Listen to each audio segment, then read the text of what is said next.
Today, I'm sharing a glimpse of the Scottish Highlands, a place that felt like a gentle reminder that even in the wild, remote corners of the world, God is near. Whether you're seeking peace, inspiration, or just a breath of something real, I hope this video offers that. If it does, I'd love for you to leave a comment, give it a like, or subscribe. This is a brand new channel, and your support helps more than you know. Let's take a quiet walk together through this land of beauty and grace. Our Highland Odyssey commences on the ethereal Isle of Skye, a jewel off Scotland's northwest coast, connected to the mainland by a bridge, yet a world entirely its own. The best time to visit is between May and September, when the days are longer and the weather is more favorable. Skye is a place of myth and legend, its landscapes conjuring images of fairies and giants. The island is a tapestry of jagged mountains, green moors, and a coastline with sea lochs and towering cliffs.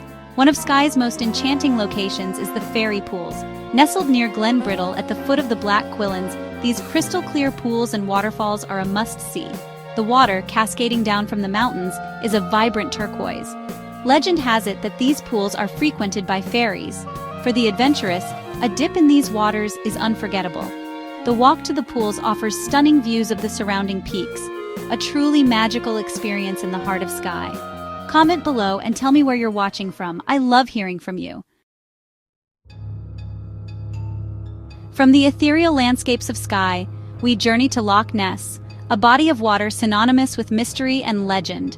Best experienced in summer, its lush surroundings and deep waters captivate visitors. The legend of Nessie draws many, but the loch's beauty stands on its own. Gazing over its enigmatic expanse, one feels a sense of ancient mystery. By the way, if you're enjoying this journey through the Highlands so far, I'd love to hear what you think. Feel free to drop a comment, even just a hello or where you're watching from. Our journey now takes us to a place of haunting beauty and profound historical resonance, Glencoe. This glen, or valley, is arguably Scotland's most famous and most dramatic.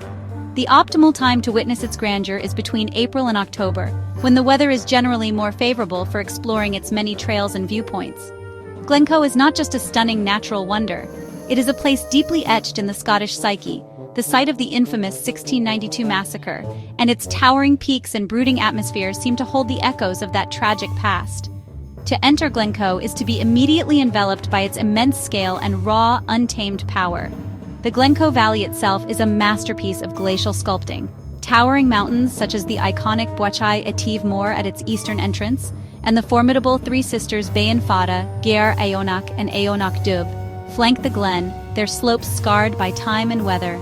The River Coe meanders through the valley floor, its waters reflecting the ever-changing Highland sky.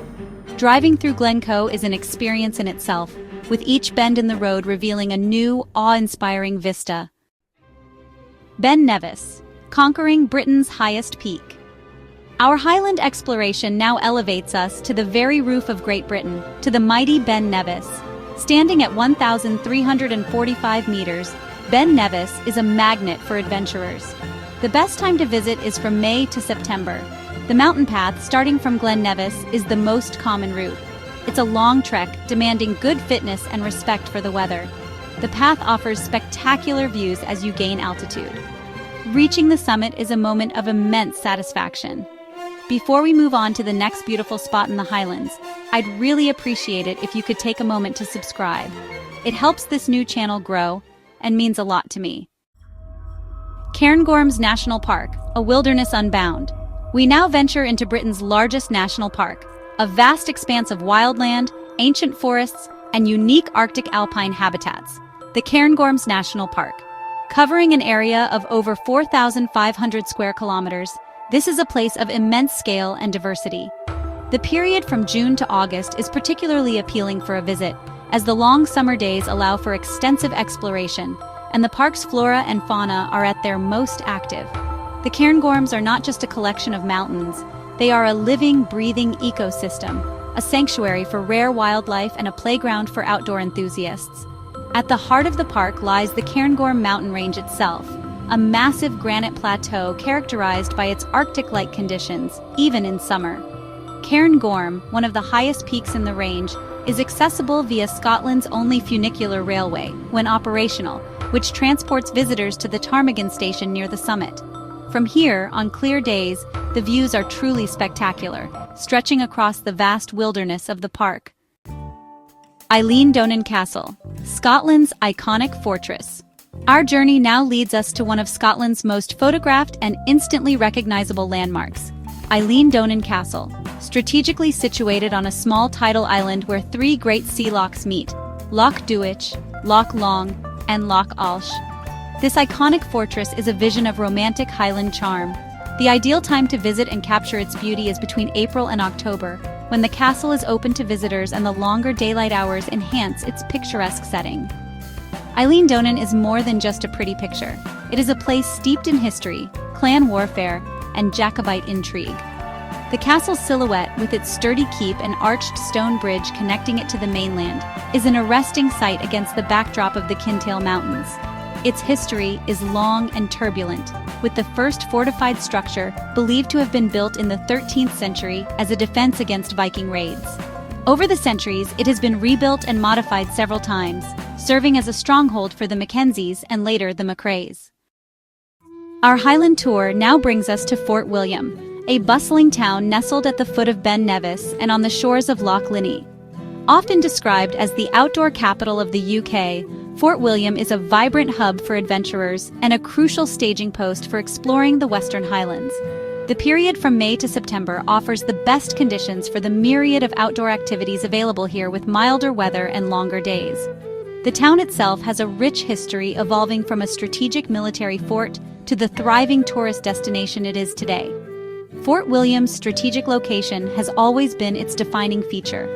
Originally established as a Cromwellian fort in the 17th century to control the rebellious Highland clans and later rebuilt and named after William of Orange, its military past is still palpable. While little of the original fort remains, the town's layout and its importance as a transport and communication hub reflect this heritage.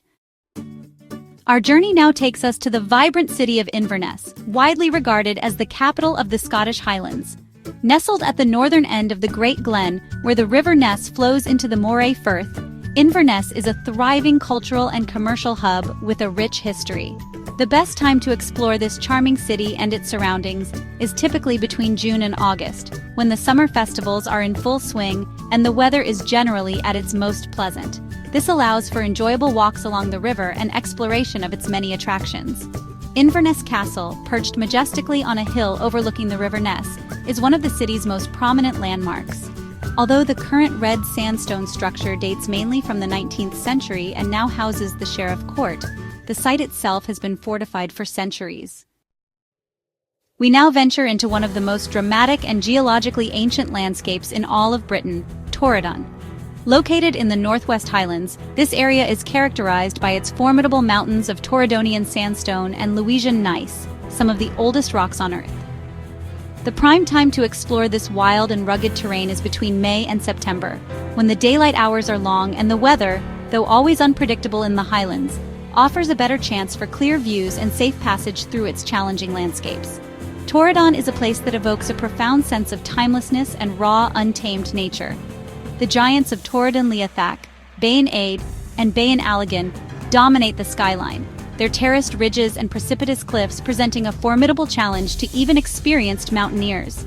These mountains are not simply large hills, they are complex massifs, sculpted by ice and time into breathtaking formations. Liathach, often described as Scotland's most magnificent mountain, is a particularly awe-inspiring sight with its 7 distinct summits and narrow exposed ridges. Our final destination on this Highland tour is a structure of remarkable engineering and iconic cinematic fame, the Glenfinnan Viaduct.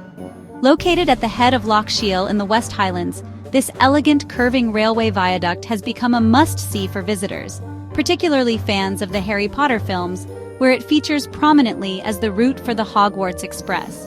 The best times to witness its grandeur, and perhaps see a steam train crossing, are between April and October, coinciding with the Jacobite steam train's operational schedule.